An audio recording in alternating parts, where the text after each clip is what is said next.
Assalomu alaykum hurmatli tomoshabin. Kunlik valyutalar kurslari haqidagi ma'lumotlarni bir kun oldindan berib boriladigan kanalimizga xush kelibsiz. Kanalda yangi bo'lsangiz obuna bo'lishni va bir dona like tugmachasini bosib qo'yishni unutmang. O'zbekiston Respublikasi Markaziy banki xorijiy valyutalarning o'zbek so'miga nisbatan 21-noyabr kuni amalda bo'ladigan qiymatini e'lon qildi.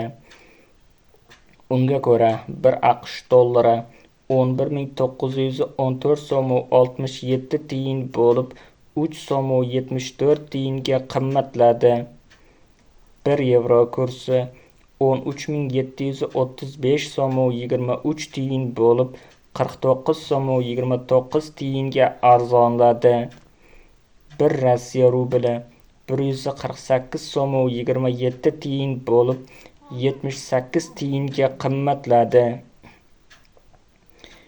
Videomiz yoqqan bo'lsa, like bosing, kanalimizga obuna bo'ling. Manba: Markaziy bank.